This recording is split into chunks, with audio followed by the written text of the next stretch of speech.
Here's a sneak peek of the new movie, An Almost Affair.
Bago pa ito lumamig. Mukhang sarap ang pagkain ah. Matikman nga.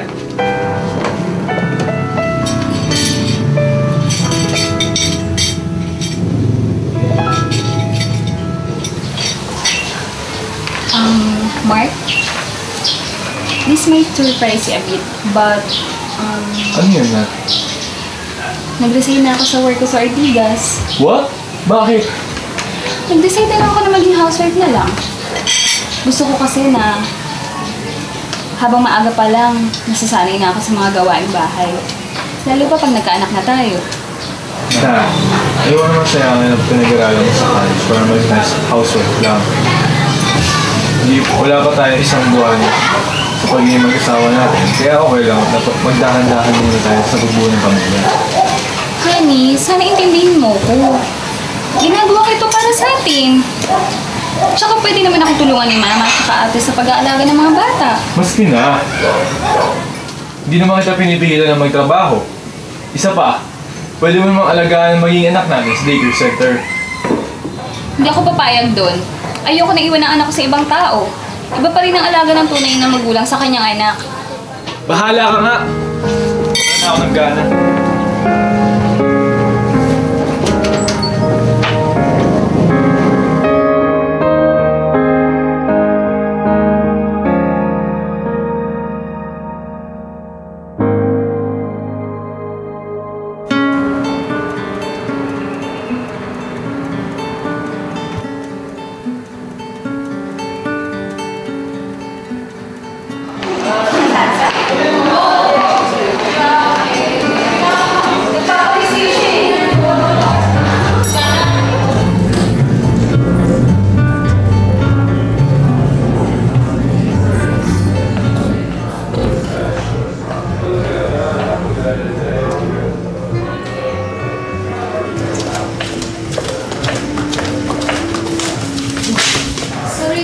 Sorry.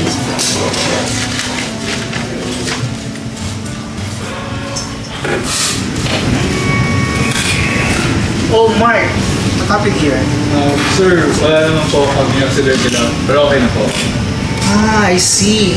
You already met my new secretary. I would like to introduce you, Miss Olivia Dumasalang. Olivia, I would like to introduce you my trusted confidant, Mark Banahak. Nice to meet you. Nice to meet you, sir. So, para bumalik ang dalawa sa trabaho. Okay, Sir Lauren. Parang bumalik. Wala naman. Okay naman ako. Nag-away lang kami kanina ng misis ko.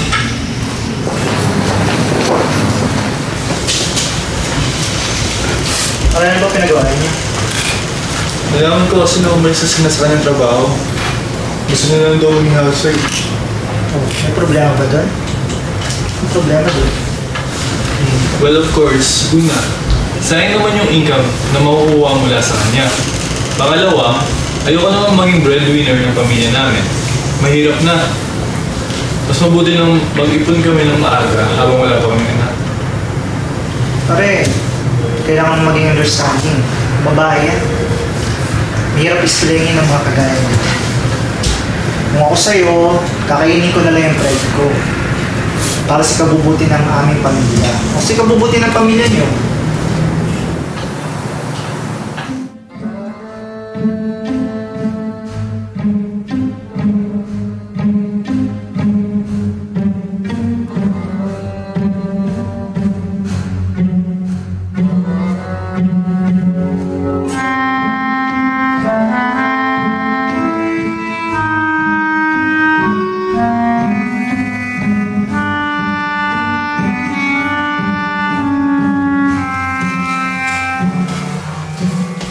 Olivia, ano nangyari dito?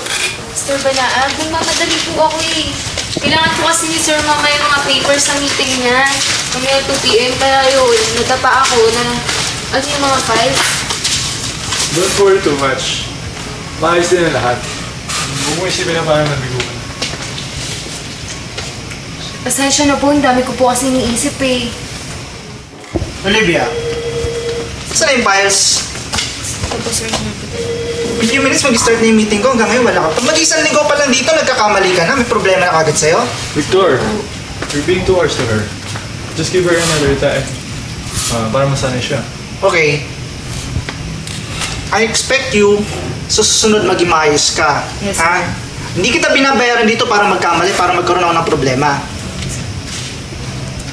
Gosh. Isimula na yung meeting. Sige, muna na ako sa inyo.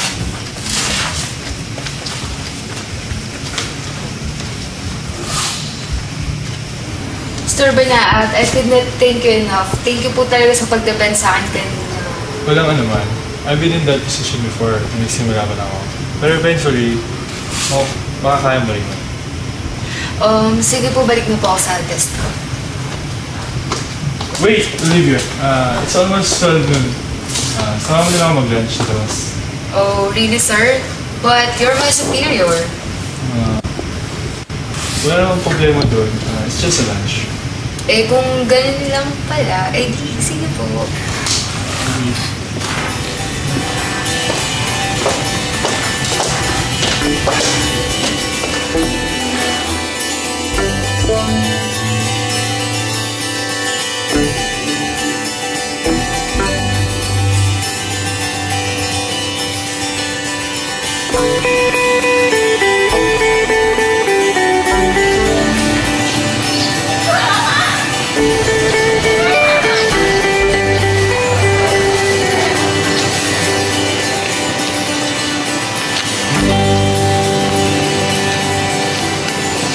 Sir, mayaman po ba kayo?